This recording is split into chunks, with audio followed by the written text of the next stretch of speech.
Machine भी उन्हीं अफराद को दिया जाता है जो मुस्तहिक हो, घरों के अंदर जिनकी परेशानियां होती हैं या इसके अलावा रोजगारी के लिए उनको कोई दूसरा रास्ता नहीं होता, ऐसे अफराद को ही मशीनें तकसीम की जाती हैं। अब हमारी ये जो बैच चल रही है ये 19 और 20वीं बैच है।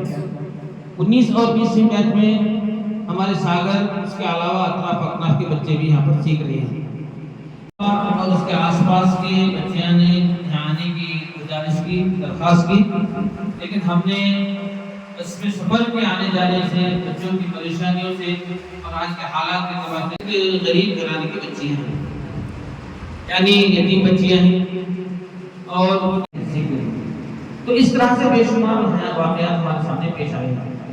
यहाँ तक कि एक बच्ची ने ये कहते हुए अपनी आंखों से आंसू बहाया कि रोजगारी हमें जो सबाबतुल माल से हमें मिल रही है, मेरे घर में मेरे वालिद भी बीमार और मेरे वालिदा भी बीमार, जिसकी वजह से मुझे घरों में दूसरी जगह काम करने के लिए जाना पड़ता था, लेकिन मैं इनकी खिदमत करूं या इनकी दीवानदारी करूं या मैं बाहर जाकर काम करूं या इनकी खिदमत करते रहूं।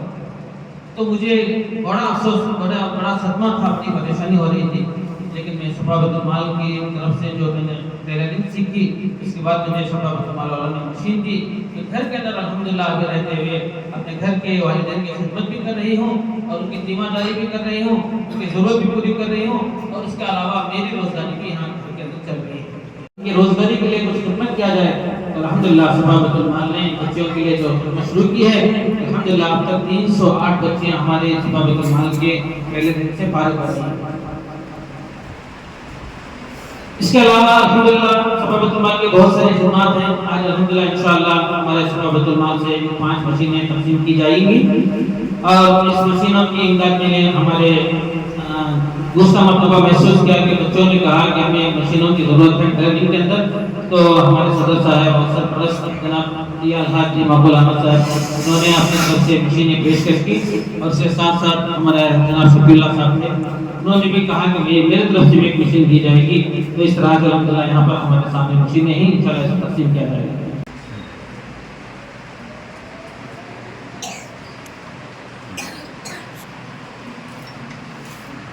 ನನಗೆ ಸಭಾಪತಿ ಮಲ್ಲ 17ನೇ ಟೈಲರಿಂಗ್ ಬ್ಯಾಚ್ನಲ್ಲಿ ಕಲಿತಿರೋದು ಸುಮಾರು 8 ತಿಂಗಳ ಹಿಂದೆ. ಇದರಿಂದ ಕಲ್ತ್ಕೊಂಡು ತುಂಬ ಚೆನ್ನಾಗಿ ಕಲಿಸಿದ್ದಾರೆ, ಕಲ್ತ್ಕೊಂಡು ಹೋಗಿದ್ದೀನಿ. ನನಗೆ ಅದರಿಂದ ಉಪಯೋಗ ಆಗಿದೆ. ಅಂದರೆ ನನಗೆ ಒಂದು ಟೈಲರಿಂಗ್ ಗೊತ್ತಿರಲಿಲ್ಲ, ಏನು ಉಪಯೋಗ ಆಗಿದೆ. ಬಟ್ ನಮ್ಮ ಮನೇಲಿ ಮಿಷನ್ ಇರಲಿಲ್ಲ, ಮಿಷನ್ ತಗೊಳ್ಳೋಷ್ಟು ನಮಗೆ ಇದು ಅಂದರೆ ತಾಕತ್ತಿರಲಿಲ್ಲ, ಅಷ್ಟು ಆರ್ಥಿಕವಾಗಿ ನಾವು ಅಷ್ಟು ಇದ್ದಿಲ್ಲ. ಹಾಗೆ ಸಫಾಬತುಲ್ ಮಾಲ್ನವರು ನಾವು ಮಿಷನ್ ಕೊಡ್ತೀವಿ ನಿಮಗೆ, ನೀವೇನು ಟೆನ್ಷನ್ ಮಾಡ್ಕೊಳ್ಬಿಡಿ, ನಾವು ಕೊಡ್ತೀವಿ ಅಂತ 8 ತಿಂಗಳು ಮೊದಲೇ ಹೆಸರು ಬರೆದಿಟ್ಕೊಂಡಿದ್ದಾರೆ. ಬ್ಯಾಚ್ ಮುಗಿಯೋವಾಗಲೇ ನಮ್ಮ ಹೆಸರು ಬರೆದಿಟ್ಕೊಂಡಿದ್ವಿ ಕೊಡ್ತೀವಿ ಅಂತ. ಸೊ ಹಾಗೆ ಇವತ್ತು ಕೊಡ್ತಾನೂ ಇದ್ದಾರೆ, ಕಲಿಸಿದ್ದಾರೆ. ಮತ್ತು ಮುಂದೆ ಕೆಲಸ ಮಾಡಬೇಕು, ಇದರಿಂದ ನನಗೆ ಉಪಯೋಗ ಆಗ್ತಾಯಿದೆ. ಯಾಕಂದರೆ ಬರೀ ಕಲ್ತ್ಕೊಂಡು ಹೋಗಿದ್ರು ನನಗೇನು ಉಪಯೋಗ ಆಗ್ತಿರ್ಲಿಲ್ಲ. ಮಿಷನ್ನು ಕೊಡ್ತಾ ಇರೋದ್ರಿಂದ ಏನೋ ಮುಂದಕ್ಕೊಂದು ಕೆಲಸ ಮಾಡ್ಕೊಳ್ಳಿಕ್ಕೆ, ನಾವು ಮನೆಯಲ್ಲಿ ಉದ್ಯೋಗ ಮಾಡ್ಕೊಳ್ಳಿಕ್ಕೆ ನನಗೆ ಉಪಯೋಗ ಆಗಿದೆ ಇದರಿಂದ. SPM ಕಮಿಟಿಗೆ ನನಗೆ ಧನ್ಯವಾದಗಳು. SPM ಕಮಿಟಿಯಿಂದ ನನಗೆ ತುಂಬ ಹೆಲ್ಪ್ ಆಗಿದೆ. ನಾನು ಹೊಲಿಗೆಯನ್ನು ಕಲ್ತಿದ್ದೇನೆ, ಇದರಿಂದ ನನಗೆ ತುಂಬಾ ಹೆಲ್ಪ್ ಆಗಿದೆ. ಆಮೇಲೆ ಟೀಚರು ಕೂಡ ಚೆನ್ನಾಗಿ ಹೇಳಿಕೊಟ್ಟಿದ್ದಾರೆ. ಯಾವುದೇ ಭೇದ ಭಾವ ಇಲ್ಲದೆ ಎಲ್ಲರಿಗೂ ಒಂದೇ ಸಮಾನಾಗಿ ಹೇಳಿಕೊಟ್ಟಿದ್ದಾರೆ. ಆದರೆ ಇದಕ್ಕಿಂತ ಮುಂಚೆ ನಾನು ಬೇರೆ ಕಡೆ ಹೊಲಿಗೆ ಕ್ಲಾಸಿಗೆ ಹೋಗಿದ್ದೆ, ನನಗೆ ಏನೂ ಅರ್ಥ ಆಗಿರಲಿಲ್ಲ. ಇಲ್ಲಿ ಬಂದ ಮೇಲೆ ಚೆನ್ನಾಗಿ ಅರ್ಥ ಆಗಿದೆ. ಅಲ್ಲಿ ಫೀಸ್ ಕೊಟ್ಟಿದ್ರೂ ಅರ್ಥ ಆಗಿಲ್ಲ. ಇಲ್ಲಿ ಫ್ರೀ ಕಲಿತು ನಾನು ಚೆನ್ನಾಗಿ ಹೊಲಿದು ಇವಾಗ ಚೆನ್ನಾಗಿ ಬಟ್ಟೆ ಹೊಲಿತಾ ಇದ್ದೇನೆ. ಬೇರೆಯವ್ರಿಗೆ ಮಷಿನ್ ತೊಗೊಂಡೆ ನಾನು ಬಟ್ಟೆ ಹೊಲಿತಾ ಇದ್ದೆ ಮನೆಯಲ್ಲಿ. ಇವಾಗ ಹೊಸ ಮಷಿನ್ ಕೊಡ್ತಿದ್ದಾರೆಲ್ಲ ತುಂಬ ಖುಷಿ ಆಗ್ತಾಯಿದೆ. ಸಫಾಬತುಲ್ ಮಾಲ್ ಸಾಗರದಿಂದ ನಡೆಸ್ತಾ ಇರೋದು ಇದು ಟೈಲರಿಂಗ್ ಸೆಂಟರ್. ನಾವು 14 ಇದ್ರಾಗೆ ಕೆಲಸ ಮಾಡ್ತಾಯಿದ್ವಿ ಸೆಕ್ಷನ್ನಲ್ಲಿ.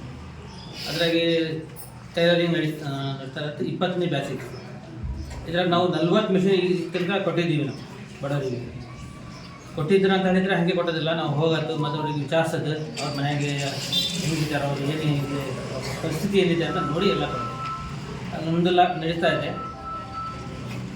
ಆಮೇಲೆ ಮಾಶಾಅಲ್ಲಾ ಇವರು ಕಲಿತಾರದು ನೋಡಿದರೆ, ಇವರು ಹೊಲಿತಾರದು ನೋಡಿದರೆ ಬಟ್ಟೆ ಹೆಂಗೆ ಅಂಗಡಿಯಾಗಿ ಹೆಂಗಿದ್ದಾರೆ ಅದರಿಂದ ಒಳ್ಳೆ ಇವರು ಕಲಿತಾ ಇದ್ದಾರೆ. ನಮ್ಮ ಅಧ್ಯಕ್ಷರು ಹೇಳ್ದಂಗೆ ನಾವು ಇದು ಕಂಪ್ಯೂಟರ್ ಕ್ಲಾಸ್ ಮಾಡಬೇಕು ಅಂತ ಮಾಡಿದ್ವಿ. ಅದ್ರ ಜೊತೆಗೆ ಸ್ಪೋಕನ್ ಇಂಗ್ಲೀಷ್ ಅದು ಯಾಕೆಂದರೆ ಈ ನಿಟ್ಟಿನಲ್ಲಿ ಒಂದು 5-6 ತಿಂಗಳ 4 ತಿಂಗಳ ಹಿಂದೆ ನಮ್ಮ ಏನು ಹೆಣ್ಮಕ್ಕಳಿಗೋಸ್ಕರ ಏನು ಶಾಲೆಗಳಲ್ಲಿ ಹೋಗಿ ಓದಿ ವಿದ್ಯಾಭ್ಯಾಸ ಮಾಡಿದ ಮೇಲೆ ಮನೆಯಲ್ಲಿ ಇರ್ತಾರೆ ಅಂಥವರಿಗೆ ನಮ್ಮ ಕುರಾನ್ ಪಾಠವನ್ನು ಸರಿ, ಯಾಕೆಂದರೆ ಕುರಾನ್ ಓದ್ತಾರೆ ಆದರೂ ಸರಿ ಮಾಡ್ಕೋಬೇಕಾದ್ರೆ ಅದು ಅದಕ್ಕೆ ಒಂದು ಕ್ಲಾಸನ್ನು ಕರಾತ್ ಅಂತೇಳಿ ಒಂದು ಮದ್ರಸಾ ಶುರು ಮಾಡಿದ್ವಿ. ಆ ನಿಟ್ಟಿನಲ್ಲಿ ಅದು ಸಮೇತನೂ ನಮ್ಮ ಈ ಎಲ್ಲ ಮುಸ್ಲಿಂ ಸಮಾಜದವರು ಸೇರಿ ಅದು ಮಾಡ್ತಾ ಇದ್ದಾರೆ. ಯಾಕೆಂದರೆ ಈ ಕಾರ್ಯ ಮಾಡಿದರೆ ಮಾತ್ರ ಈಗ ನಮ್ಮ ಏನು ನಮ್ಮ ಮುಸ್ಲಿಂ ಸಮಾಜ ಅಧ್ಯಕ್ಷರುಗಳಿಗೆ ಈಗಿನ ವಾತಾವರಣದಲ್ಲಿ ಇದು ನಮಗೆ ಅವಶ್ಯಕತೆ ಇದೆ. ಅದರಿಂದ ಆ ನಿಟ್ಟಿನಲ್ಲಿ ನಮ್ಮ ಸಫಾ ಬೈತುಲ್ ಮಾಡ್ತಾ ಇದ್ದಾರೆ. ಅವರೆಲ್ಲರೂ ನಮ್ದೆಲ್ಲರದ್ದು ಸಹಕಾರ ಅವರಿಗೆ ಇದೆ ಸೇರ್ಕೊಂಡಿರೋದ್ರಿಂದ ಇದು ಒಂದೇ ಸಮಾಜಕ್ಕೆ ಸೀಮಿತ ಅಲ್ಲ ಅಂತ ಆಗಲಿ, ಎಲ್ಲ ವರ್ಗದವರು ಇದ್ದಾರೆ. ಈಗ ಭಾಳ ಜನರು ಬಂದಿದ್ದಾರೆ ಇಲ್ಲಿ, ನಾವು ನೋಡಿದ್ರಿ. ಈಗ ಅವ್ರಿಗೂ ಮಿಷನ್ ಕೊಟ್ಟಿದ್ದಾರೆ ಸಫಾ ಬೈತುಲ್ನಿಂದ. ಹಾಗೆ ಮತ್ತು ಹಲವಾರು ವರ್ಷದಿಂದ ನೀರಿನ ಒಂದು ಕಾರ್ಯಕ್ರಮ ಇದೆ ಸಫಾ ಬೈತುಲ್ನಲ್ಲಿ. ಅದು ನೀರು ಪ್ರತಿಯೊಬ್ಬರಿಗೂ ಹೋಗ್ತಾ ಇದೆ. ಬಸ್ ಸ್ಟ್ಯಾಂಡಲ್ಲಿ, ಇಲ್ಲಿ ಮಸೀದಿ ಹತ್ರ ಇನ್ನೊಂದು 4-5 ಸ್ಟ್ಯಾಂಡ್ ಮಾಡ್ತಾರೆ. ಅದು ಪ್ರತಿದಿನ ನೀರು ಬೇಸಿಗೆ ಕಾಲದಲ್ಲಿ ಸಪ್ಲೈ ಇರುತ್ತೆ. ಅದು ಎಲ್ಲರೂ ಕುಡ್ಕೊಂಡು ಹೋಗ್ತಾರೆ. ಅದರಲ್ಲಿ ಯಾವುದೇ ಜಾತಿ ಅಂತ ಏನಿಲ್ಲ.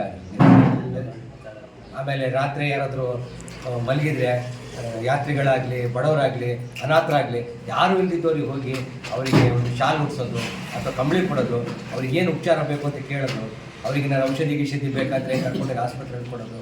ಆಮೇಲೆ ಪ್ರತಿ ವರ್ಷ ಅವ್ರದ್ದು ಇನ್ನೊಂದು ಕಾರ್ಯಕ್ರಮ ಇದೆ. ಕೆಲವಷ್ಟು ಕಾರ್ಯಕ್ರಮಗಳು ಭಾಳ ಇದ್ದಾವೆ. ನಮಗೂ ಕೆಲವು ಯಾವ ರೀತಿ ಸಫಾ ಬೈತುಲ್ ಈ ಥರ ಕಲಿಸ್ತಾರೆ ಅಂತ ಗೊತ್ತಾಯಿತು.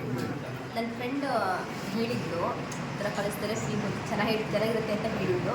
ಹಾಗಾಗಿ ಮತ್ತು ಫ್ರೀ ಇರ್ತಾರೆ, ಹೆಂಗೆ ಕಲಿಸ್ತಾರೋ ಏನೋ ಅಂತ ಡೌಟ್ ಇತ್ತು. ಬಟ್ ಒಮ್ಮೆಲ್ಲ ಕ್ಲಿಯರ್ ಆಯಿತು, ಚೆನ್ನಾಗೇ ಹೇಳ್ಕೊಡ್ತೀವಿ. 3 months ಆಯಿತು. 3 months ಆಯಿತು. ನೀವೀಗ ಪೂರ್ತಿ ಕಲ್ತ್ರಾ? ಹಾಂ. ಏನು ಅನುಭವ ಏನಾಯಿತು ಅಂತ? ನೀವು ಆರಂಭದಲ್ಲಿ ನಿಮಗೆಲ್ಲವೂ ಗೊತ್ತಿತ್ತಾ ಅಥವಾ ಇಲ್ಲ, ನನಗೇನು ಗೊತ್ತಿರಲಿಲ್ಲ ಆರಂಭದಲ್ಲಿ. ಹೋಗ್ತಾ ಚೆನ್ನಾಗಿ ಹೇಳ್ಕೊಟ್ರು, ತುಂಬ ಬೇಡಿಸಿದರೆ ಹೇಳ್ಕೊಟ್ರು. ನಾವು ಸ್ಟಾರ್ಟಿಂಗ್ ತುಂಬ ಬೇಗ ಬರ್ತಿರ್ಲಿಲ್ಲ ಕಲಿಯೋದಕ್ಕೆ. ಟೈಮ್ ತಗೊಂಡು ನಿಧಾನಕ್ಕೆ ಹೇಳ್ಕೊಟ್ರು. ತುಂಬ ಚೆನ್ನಾಗಿ ಹೇಳ್ಕೊಟ್ರು. ಕಂಪ್ಯೂಟರ್ ಹೋಯ್ತು.